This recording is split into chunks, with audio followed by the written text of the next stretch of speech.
proseso ng actor na dumating sa ganitong level na i-nominate si Ate B? And was it a unanimous decision po ba among the members of actor? Okay, so salamat po sa tanong na yun.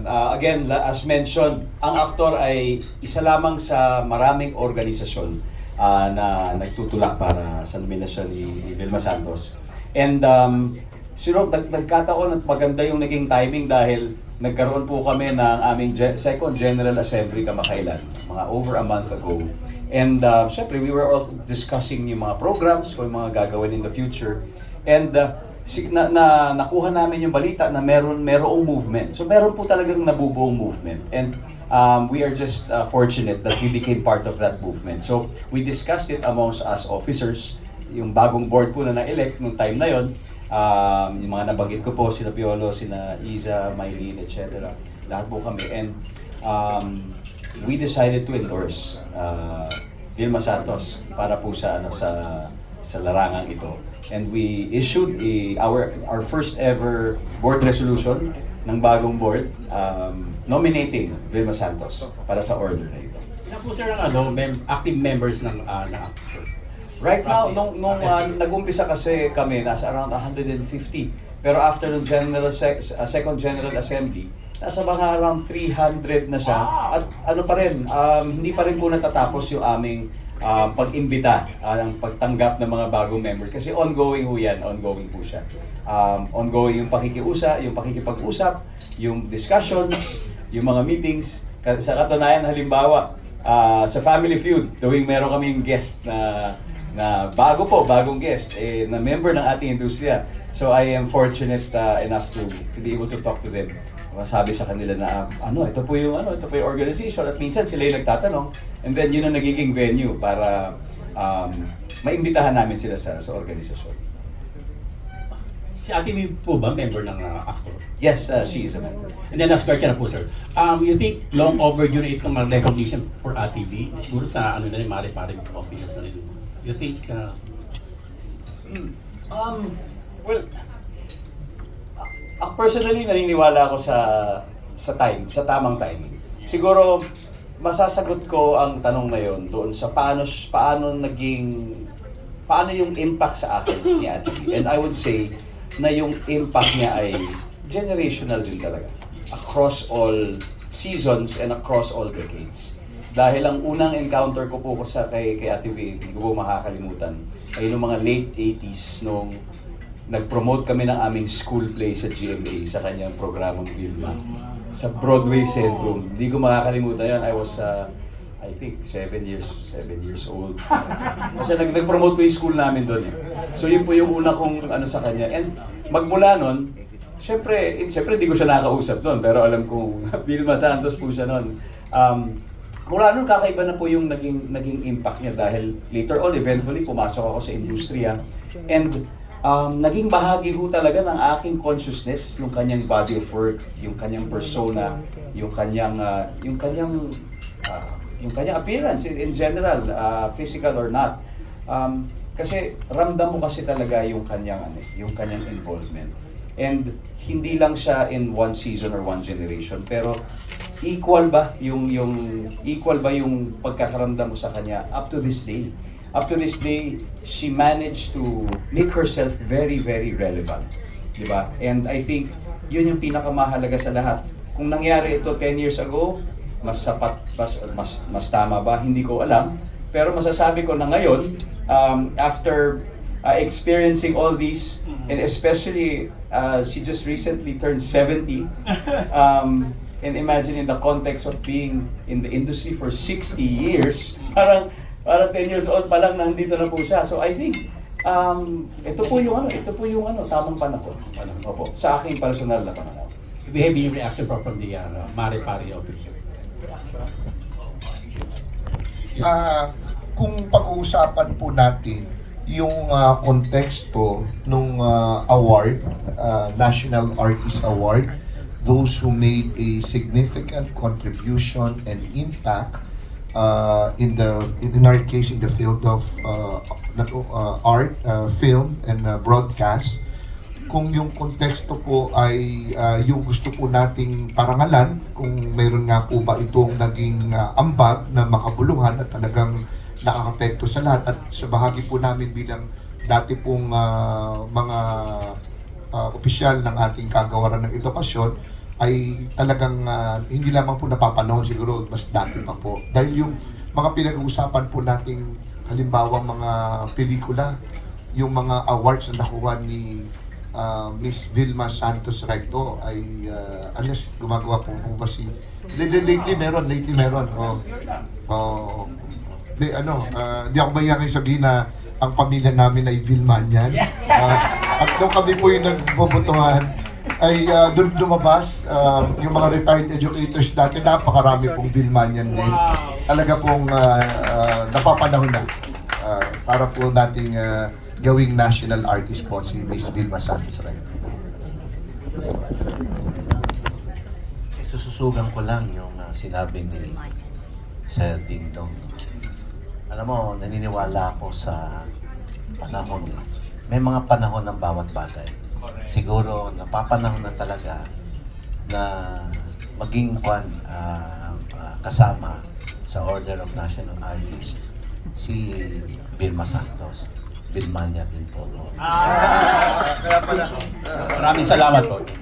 Any other questions from the floor? Ina Aster, Amoyo. Yan, nakita ko eh. Sa kay Dong, alam mo, napaka-impressive ng speech mo kanina. Talagang saludo kami na ikaw ang namumuno ng actor. What was your first, paano ito nabuo? Kasi I'm sure, sabi mo nga, nagkaroon kayo ng konsultasyon, nagkaroon kayo ng meeting with the members and of course the board of officials. So, paano niyo ito nabuo? Kasi napakarami ng endorsement after that. Ang daming sumuporta, ang daming sektor ang sumuporta. At paano niyo ito napagtagpi-tagpi? Ay, Pastor. Gaya ng sabi ko po kanina, as soon as the idea came out, unanimous po yung yung naging response, especially ng aming board. So wala na pong discussion. Of course, dahil individually, alam ko po na malaki rin po ang naging impact at epekto ni Ate V sa buhay ng aming mga board members. So, sila rin willingly, nagbigay po sila ng kanilang yes immediately. So, it was actually the easiest first board meeting first board resolution that we did.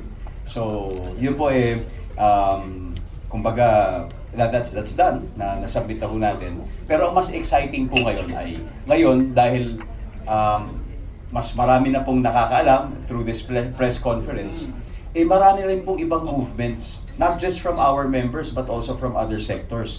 Halimbawa, meron na pong nagsuggest sa aming chat room na magsi-stage po kami ng mga movie screenings ng mga pelikula ni Ate V.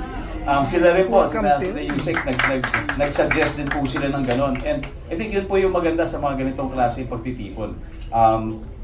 Pagkatapos po ng movement na ito, alam natin na may mga iba pong susunod, especially from those who love Ate V and those whose lives she has touched. So ganun po, like again in our group, may mga ganung inisyatibo na rin po na magaganap. Maraming salamat and of course, we are in support of this movie. Thank Yes! you. Thank you very much! So, anong reaction ni Ate V nung una niyong sinabi na parang actor will nominate? Sa totoo lang, hindi pa kami nag-usap about it. She doesn't know that we are doing this. In fact, when we had our general assembly, we did not talk about it. So, ito ay ginawa talaga namin nang hindi niya nalalaman. Because, I think mas maganda yung gano'n, di ba? Kung nandyan na, sigurado na, then saka tayo mag-usap-usap. But, of course, I wish makita natin siya very, very soon. And after today, ang prayer po talaga natin ay sana maigawad sa kanya ito. And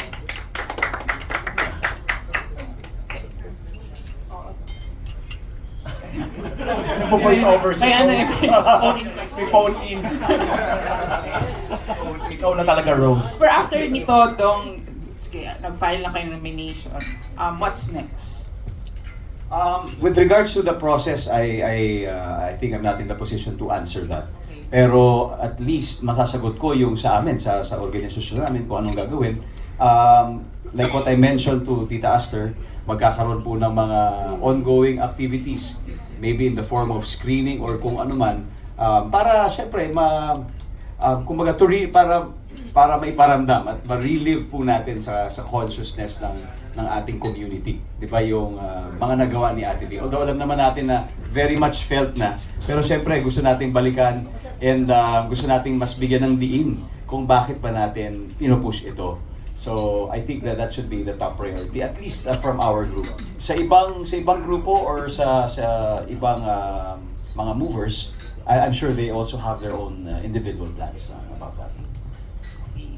Thank you, Natalie. Thank you, Natalie. To answer your questions process, as per the NCCA po, after pong may submit yung nomination, yung pong NCCA is going to hire an independent research group to study, para i-validate lahat po ng mga documents na sinubmit ng bawat discipline na tinatawag from film, literature, architecture, music, dance, etc. 6 months po tatakbo yan. And within that 6 months period, dun po nila ba-validate lahat kung legit ba ito, hindi ito fake or whatsoever. And then after 6 months, there will be another 6 months po na itatakda para naman po doon sa 3 level na pagdadaanan. Ito na po yung may mga magpipresent na po sa bawat po ni-nominate. And then after 6 months, saka pa lang po kung ano yung resulta, isasubmit po sa Office of the President for the President to approve or reject yung napagkasunduan ng NCCA po. Yung po yun.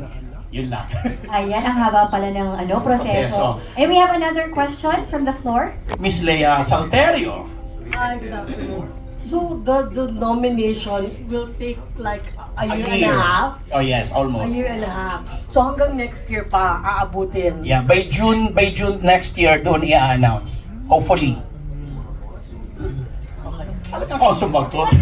Di ba Miss Paladong Vicky, ka. dapat si Miss Vicky nandito kasi Miss Vicky po ang representative ng Actor PH. Siya po ang nag-submit ng lahat, sinangahan lang po namin.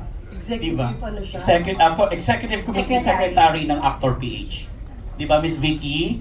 Andun po siya sa likod. Hello, Miss Baka gusto mo mag-share ng Vicky. experience mo sa nangyari kahapon. Kasi, di ba, yung more than ilang oras tayo nandun. Yung kung nakita nyo sa video kanina, na nasa unahan po namin ng pag-submit, that was Sir Butch Dalizay, right? From the literature. Yung may nauna pa din na nag-submit from the field of visual arts naman, na mali-maleta yung daladalang mga documents. Di ba, Miss Vicky? Would you like to say something? Para ma-share mo lang yung proseso na dinala mo yung NCCA yung nomination ng actor sa NCCA. Siya po si Miss Vicky natin. Nahiya. The youngest sister of Sir Ding Dong. Okay. Sino pa may tanong? Ayan na, okay. Miss Vicky. Ayan na. Yes, Miss Vicky. Hello. Palakpakan natin, napakagandang kapatid na yun. Yes! Oh. Good Ganda! afternoon, everyone. Siguro yung mahabang process po, very important. Dahil nakita po namin kahapon yung isa nga mali-maleta yung dala. So yung tinrabaho po for how many months, maybe years, kakailanganin yun to really present Miss Vilma Santos as national artist. So, I'm sure it will be worth it. Kaya mag-aantay na lang po tayong lahat. Thank you. Thank you, Miss Vicky. Sino pa gusto magtanong? May additional question, Miss Leia. Yeah, sorry. Kay Dong, hi. What do you plan to do for the next 1.5 years na naghihintay for the nomination to be official, di ba? Para maging official yung announcement. Tagal pa di ba? Matagal pa, oo. Yes. So, as for the organization, there's only so much that we can do. Like what I mentioned a while ago, Film screening. we can also advocate for screening the films and also have some Where will this be intimate held? gatherings, diba? Pero wala pa pong plans about Venue. that. But syempre, with regards to the organization, tuloy-tuloy pa rin po yung mga programs po namin and projects because itong support po sa kanya ay isa po sa mga para kumbaga mahalagang milestone din ng organization na aktor. So, nakaantay rin kung ano pa yung kakailanganing support in the next coming months to make this possible. Alright, thank you. Thank you po. Any other questions? May questions pa po ba tayo? Here's si John Bueno. Hi, Dong. My question's for you. What would actor be doing in case, it doesn't go your way? Would there be like a motion to actually re-nominate in the next years, or what would you do as an action? Siguro, mas magandang instead of thinking of a plan B, di ba? We exert all efforts to make this work. And I think ngayon pa lang po talaga yung magiging umpisa ng lahat ng ito dahil gaya na nabanggit ni Ambet, magkakaroon po ng deliberations. There will be fact-checking, di ba, sa iba't ibang iba't ibang larangan, iba't ibang industriya. So, siguro, I would like to focus more on how we can strengthen, di ba, itong nomination na ito, rather than, it's also good to have a backup plan, pero, talaga malakas po yung paninindigan namin, malakas yung aming, pananampalataya. And this I want to share, the fact that we are all together, the fact that 22 organizations, 20 or more organizations came together and just na-revisit natin yung body of work ni Ate V is already something that we should celebrate. In fact, when I was going over lahat ng kanyang ginawa, parang sabi ko sa sarili ko, grabe, paano nagawa ng isang tao ito, di ba? Doon pa lang isa na siyang matinding inspirasyon para sa akin. At ito ay mga bagay na po pwede rin nating mai-share, lalo na sa mga bagong henerasyon ng mga aktor. Na ito ang body of work ng isang Vilma Santos. Na ito ang isang tao na gusto nating matularan, 'di ba? Para may gabay din tayo kasi alam natin na hindi po madali itong industriya ginagalawan natin. But to have someone like her there, a pillar who serves as a guiding principle, I think napakagandang pong matutunan ito. And this exercise, 'di ba? This nomination exercise is definitely something worth it. So, sana po yung energy is mas ilagay doon sa pagdarasal, sa pananampalataya na talagang maibigay sa kanya ito. Siguro question ko is for your organization. How does one become a part of it? Oh, And what qualifications do they need to have in order for them to be a member? okay. So, two ways. So, pwedeng contact us. We have a website. It's actor.ph. Either that or we reach out to individual actors kasi hindi naman po marami ang mga actor. Sabihin natin maybe close to 1,000. And mas gusto namin yung talagang personal na pag-uusap kasi napapaliwanag kung ano ba ang nagagawa ng organisasyon, ano yung benefit sa kanya, and ano ba talaga yung vision ng organization. But everything is reflected in our website. So kung ang isang aktor ay gusto maging membro, pwede siya pumasok doon at magre-register po siya and we will get in touch with him or her. As for the qualifications, unang-una kailangan aktor po sa larangan ng telebisyon, pelikula, or sometimes may crossover din po sa social media, may crossovers din po sa entablado kasi alam naman natin na yung ating magagaling na artista ay nagko-crossover na po ngayon, di ba? Especially in the advent of the streaming platforms, mas lumalawak na talaga yung ginagalawa nating entablado. So, as long as active in the past 2 years, na meron siya talagang trabaho, and then as long as pasok po sa criteria ng aming organisasyon, and these are basic criteria like halimbawa kailangan may good standing, moral, etc. So yung mga basic lang, nandun po naman sa lahat sa aming website. Alright, thank you so much. Thank you. So we're going to entertain our last question. Last question na po. Who wants to throw the last question? Don Sarmino, Julalin. Sino sa dalawa? Ano kay tabi ni Tita Aster? Natanong na daw ni Tita. Okay, I think Ambet, we're done with our Q&A. May last question. Ay, okay, may last question. Okay, Jojo Panaligan. Hi Don. Kanina when you were talking about Ate Visa, numerous achievements, super numerous achievements, nabanggit mo na isa pa sa hinahangaan nyo sa kanya ay yung kanyang untarnished image, no? Not just as a actor but as a person, ano? Sa tingin nyo ba laging magiging parte yon ng konsiderasyon ng aktor sa mga inonominate nila in the future? At bakit mahalaga yon? Yes, and sa tingin ko, isa lang po yun sa mga dapat i-consider. Kasi syempre, pag sinabi mong national artist, titingalaan natin yan, hindi lang ng industriya, kundi ng buong bansa. So, kailangan po talaga na siya yung maging halimbawa na kung ano ba ang gusto nating ideal na artist. Kagaya po ng sinabi ko kanina, na-imagine po namin, na-swak po si Ate V doon sa vision ng aktor. So ano ba yung vision namin ng isang aktor? Siya isang proud actor, sabi nga namin, na siya isang paragon of professionalism. Siya isang cultural champion, 'di ba? Siya isang protector of the community at saka isang nation builder. So gusto namin ito sa lahat ng members. Yun yung aming ideal state of each member. And we're just happy to say that all these are present in Ate V.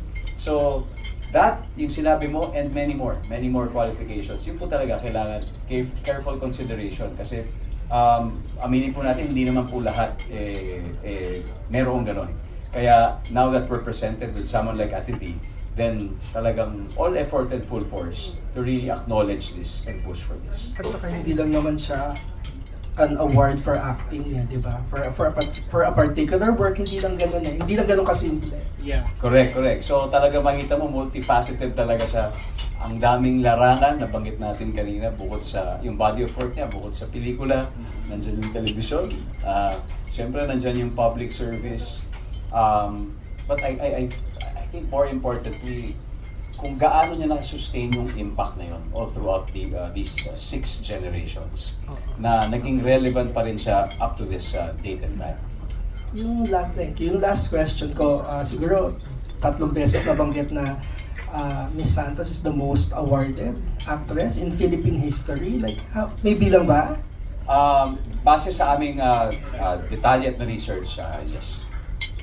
Alam niyo po ba, ano yung pinakamataas na nakuha na niyang award for the Philippines? Well, kagaya ng yung mga Oscar nominations niya, 'di ba? For Dekada at saka Sister Stella, Oscars by Sister Stella. Anak.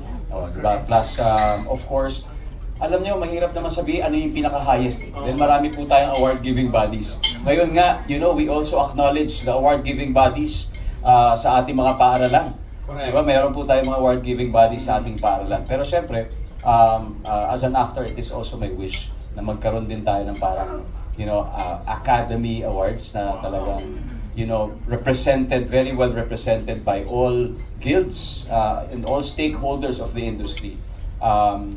But again, dun sa number of awards, talagang napakarami. Sabi ko, 3 pahin na po yan. But I think that this is more than just an award. Pero wala lang po tayong data ngayon kung ilan talaga, no? Meron. I can give it to you. Opo. Kasama din po doon yung awards, international awards. Yes, everything. May listahan niya. I can give it to you. Salamat po. Okay, thank you so much to all our media friends for your questions. To close